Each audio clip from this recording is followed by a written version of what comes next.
So over the last couple of years, Nintendo and Koei Tecmo have come together to make some really cool Warriors spin-off games with the Nintendo franchises. They did it with Zelda, and then they did it with Fire Emblem, and now they're doing it again with Zelda with Hyrule Warriors Age of Calamity. So people all over the internet have been making suggestions as to what the next Warrior game could be and what franchise could pick up the mantle. And obviously there's a lot of other better choices than the one I'm about to pick today, but a lot of people were very interested in the fact of a Super Mario Warriors or a Mushroom Kingdom Warriors, if you will. What if the Warriors franchise brought together all the heroes from the Mushroom Kingdom together to fight a giant war against Bowser and his army? Well, today we're going to talk about what a Mushroom Kingdom Warriors game would look like and how it would play, and exactly who would be in the game in the first place, and what would the storyline be. We're pretty much going to predict a whole Mushroom Kingdoms game, so sit back and get ready. Before we get started today, all you have to do is make sure that you like the video if you enjoyed it, because I spent a lot of time doing some research on all these different characters, and just like it if you enjoyed, and subscribe if you guys are new and you enjoy the content. It's simple, it's easy.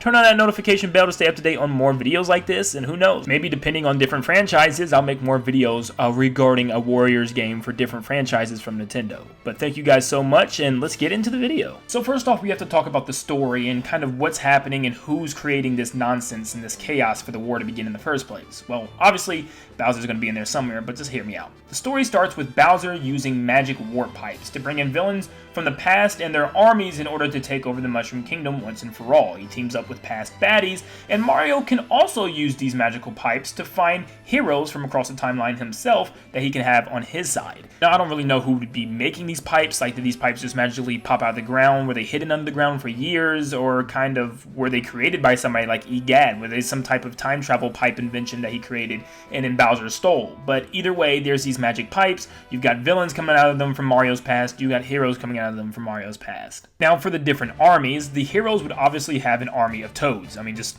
that's already what Paper Mario is. But you could also have an army of Yoshis, Piantas, and Nokis from Mario Sunshine, and even some Lumas from Mario Galaxy, or really any helpers from the Paper Mario games and Mario and Luigi games. Yes, as you can see, I'm crossing all different timelines and franchises here, because this game would probably not be canon like the original Hyrule Warriors. Bowser would also have just an army of obviously Goombas, Koopa Troopas, Dry Bones, Paratroopas, really all the basic enemies from the Mario universe, and whatever else he wants to use, maybe something new, I don't know. But the thing where it gets really interesting is the multiple new villains coming from the past and their armies. First off, we have Sir Grodus and Lord Crump from Paper Mario The Thousand Year Door, and they would have their X-Naut army. They already have a giant army that lives on the moon in the X-Naut Fortress, and these guys all work as a unit, and there's different types of them, which are increasingly difficult depending on the different colors. So that would work absolutely perfect in a Mario Warriors, as you're just beating up little X-Naut soldiers. But I think Sir Grodus and Lord Crump left a big impression on players, and they would make as good leaders of their respected army. Next, we have Count Bleck and Dementio from Super Paper Mario. They could have a army of, I don't know, whatever Count Bleck uses, maybe Squiglet or Skelebit army. That one was kind of hard to come up with, but these are two enemies that lots of people absolutely love and arguably state that they might be the best enemies or villains from any Mario game ever. So I think for that purpose specifically, they deserve a spot in this game. Next up, we have Cackletta and Fawful. Now, obviously, Fawful will have his Fawfulbot army, and Cackletta, I don't really know. She never really had an army, but maybe she mind controls the Bean Bean Kingdom, as there were lots of Bean Bean soldiers, and they had their own army. Or we could actually be able to control them with maybe Prince Peasley and they're on our side. I don't know, but I think the Bean Bean army needs to be in there some way. But I think these two would definitely work. Cackletta was a great boss, but man, Fawful was even a greater enemy and probably the best enemy ever in the Mario franchise. So he definitely has to be in there. And now one of my favorites, Princess Shroob and Elder Shroob, controlling obviously the Shroob army. The Shroob army was almost entirely represented within the entirety of Partners in Time, which was a Mario & Luigi game that came out on the DS. This game was absolutely amazing. I love this game. Sorry, it's one of my favorites. But there was a Shroob army, and they controlled almost the entirety of the Mushroom Kingdom with flying saucers, with robot Shroobs, and even with bigger, kind of heavier Shroobs, and even Shroobs that ate lollipops, if you know what I'm talking about. But I think this army would work perfectly in a Mario or Mushroom Kingdom Warriors game, and there's really not much else to say about it. This just fits perfectly. Now, I also threw in Phantasma, because he's one of the only ones I left out from Mario & Luigi Dream Team. I really don't know what his army would be, just random enemies from that game, but he's there if you want to bring him up. Maybe as like a DLC enemy later on, but there you go. Next, we move on to the many different heroes and also their weapons that they use. Now, for instance, with Hyrule Warriors, Link has multiple different weapons. He has the spinner, he has the gauntlets, his sword, the master sword, different things, and Mario's going to be the kind of same thing here. He can have Cappy, which can absolutely change his moveset completely to different captures that he can rotate through in order to fight, like a bullet bill, chain chomp, and different things like that. He can have a giant hammer, because Mario is known for his hammer in some of the earlier games, or maybe that's just saved for Paper Mario, which we'll get to in a bit. Then you have Flood from Mario Sunshine, which he can squirt at enemies and use the different nozzles. And he can have Luma, where he can have different Galaxy Effect moves in his spin from Mario Galaxy. And unfortunately, I didn't decide to add Yoshi here. Instead, I used him as a weapon with Mario, where he can ride Yoshi and complete a different moveset with Mario with Yoshi with him. Next up we have Luigi, and this one's pretty easy. He will be using the Poltergust, where he can suck up enemies, use different elemental effects, and I don't know, just blow them back out. Whatever else the Poltergust can do, you could probably use some things from Luigi's Mansion 3, like he has the Super Suck, and also different types of strobe lights. Princess Peach could also have maybe a Daisy Echo Fighter for this game. I didn't include her in this list, but she would probably be in there with some type of like sports equipment and stuff. But anyways, Princess Peach could have the Vibe Scepter from Super Princess Peach, where she can change her mood from angry to sad to happy to regular, you know, and these different moods and status effects did change how she played in the game. And she could also have Parry, which is her trusty umbrella from Super Princess Peach. Wario's kind of a tough one because he's just a big guy that punches things and gets his way that way. But maybe he could have some type of money sack that he throws money at people or hits money with people. That's, I don't know, I don't like that. But personally, I think he should have some type of like super garlic, some clove of garlic that turns him into Wario Man. Or maybe he has some type of magnet that he uses and carries around like he did in Yoshi's Island DS as a baby. Waluigi can really be the same kind of concept we had for Daisy, where he just uses different sports equipment. Maybe he throws a basketball, a volleyball, uses a hockey stick, a golf club, a baseball bat. It's just the possibilities are really endless. Or maybe they just give him all these different things as different weapons. But I just would love to see a moveset completely entirely based around sports. So maybe the actual weapon is like a special sports glove or something that he wears, and he uses all the sports with that. That'd be really cool, and people would love to finally have something playable with Waluigi outside of like Mario Party. Now of course, just like every Warriors game, you're able to play as the villains as well, maybe after the game or part of their own story. And we do have some villains on this list. We didn't talk about all of them like the ones we mentioned from past games earlier, because you could pretty much come up with your own moveset for them. If we didn't want to go too depth, the video would be forever long. So we did name a couple, and of course you have Bowser. Now I'm not sure what Bowser's actual weapon would be, so maybe some like super long claws like from Strikers, or maybe a super shell, but overall he would fight the way you think Bowser would fight, swinging his breathing fire, punching things, and you know, kind of the Bowser things. But maybe he also uses some items too, like Meowser and the Tanuki leaf that he used in Mario 3D Land, so there's always potential for Bowser. He'd just be a big heavyweight guy to just blasting through Toads. Then you have Bowser Jr., which Bowser Jr. actually has some moveset potential. He can have two different weapons, one being his clown car, which he always uses by dropping bombs on people, using the fists that come out of it, and also throwing out whatever that comes out of the clown car. But then he also has his magic brush from Super Mario Sunshine, where he can even turn into Shadow Mario. He can paint things and use the brush as his whole entire moveset and change back and forth between Shadow Mario and Bowser Jr.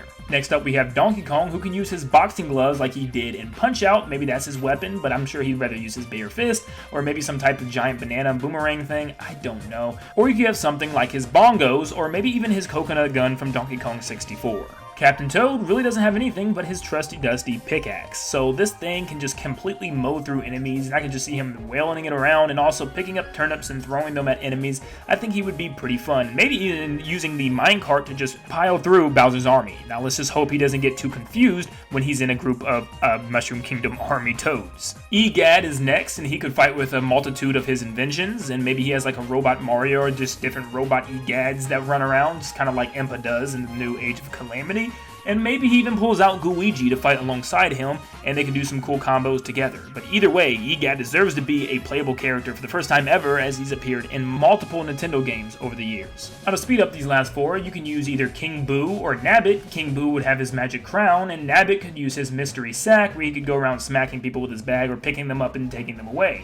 King Boo could also maybe summon different types of ghosts, maybe Boos, maybe even ghosts from Luigi's Mansion, and strike people with lightning from his magic gem. And finally, we have Paper Mario and Mario and Luigi. Paper Mario is obviously from the Paper Mario timeline, so that's the only way he will come into the game. Obviously, some of his enemies are in there, so he would be there as well. He could have his hammer or just maybe origami effects where he can shift and change into different types of Paper Mario, like we've seen with his plane, his boat, and different things. And maybe even pulls out different partners throughout the series. We can only hope, right? Or maybe you could pick what games partners you want to choose. 64, The Thousand Year Door, or Super Paper Mario's partners. And then you also have Mario and Luigi, which this would be a different type of Mario and Luigi from the Mario and Luigi games in a different timeline, and they will look a lot different than original Mario and Luigi. They'll have a different shade of color or just a different art style. And they can use different bros attacks, their hammers, and maybe even the baby bros alongside of them from Partners in Time, but I would love to see a Mario and Luigi duo tearing it up on the battlefield. Oh, and somehow I almost forgot Rosalina. She's almost in every single game up to date, so why not add her in her Star Wand, and maybe she can fight with her Lumas aside her, and maybe she even controls a Luma army as one of the armies against Bowser's forces. Now for items, the same way they were handled in Hyrule Warriors, it could be handled here, because in Hyrule Warriors you had basic Zelda items, the bow, bombs, boomerang, and stuff like that, and that will kind of work with Mario. You'll have basic Mario items that you can use with each character in order to find the weak spots of certain bosses. Fire Flower and Ice Flower will be projectile based and shoot those respected, fire or ice. And then you have the Tanuki Leaf, which can reflect different attacks with your tail. Star will be short invincibility. Now there will be some type of super cool cooldown to that because it'll be OP if you just started trampling through enemies with the Power Star. You'll have the Super Boot, which you can jump on spikes or spiked enemies or anything else that could hurt your feet. Mushrooms to heal. Mega Mushrooms to get giant and also tear through giant bosses or any other big enemies or terrain nearby. And then another type of projectile-based item, which would be a Boomerang Flower that would work similar to the Boomerang in Hyrule Warriors. Now finally we have the stages that you'll be battling on and the different battlefields. Now this one was kind of hard because it's hard to pick very particular or important stages from each Mario game. They're all just kind of the same. But you know what, we decided to pick out some and I'll tell you exactly what I went with in just a quick list. So first off you have the Mushroom Kingdom. Obviously it's going to take a battle here, and obviously there's going to be a battle at Bowser's Kingdom or his castle. I have the X-Not base from Paper Mario The Thousand Year Door. I have Castle Black from Super Paper Mario. I have the Bean Bean Kingdom, that could be a cool battlefield from Superstar Saga. We also have Layer Cake Desert from New Super Mario Bros. U. I just picked a desert. I'm sure there's a better option here, but we need a desert in there somewhere. And you could also say maybe like a beach from Mario Sunshine. But continuing on, we have Gusty Garden Galaxy. Yes, I think it'd be really cool to battle in like space, and you can just like warp to planet to battle on different planets, and then you could also just battle on the Comet Observatory. I'm sure that'd work a lot easier. Then you could have DK Island, maybe Donkey Kong, that's where he comes in, and maybe there's even more Donkey Kong characters as DLC or as part of the story. Then we have Luigi's Mansion, which would be really cool to battle since we have, EGAD and King Boo there. They would be really cool to have, and like a Boo army. And then you have Daisy's cruise ship, which I just thought, why not? Why not have a giant battle on a cruise ship? That'd be a lot of fun. But that is all of the details and information and stuff that could go into a Mushroom Warriors game. If I missed anything, let me know in the comments down below. I know you guys can get even more creative talking about the bosses and the actual enemy archetypes.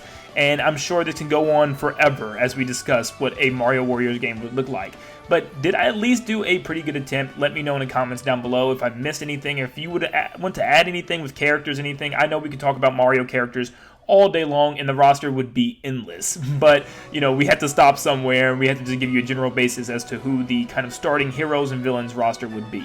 But thank you guys so much for tuning in, and remember guys, if you enjoyed today's video, please just make sure you leave a like. It helps me out so much, and also subscribe if you guys are new and if you enjoyed, to stay up to date on more things Nintendo and maybe another look at a possible Warriors game in the Nintendo franchise. Thank you guys so much for tuning in, and like always, I'll see you in the next one. See you guys.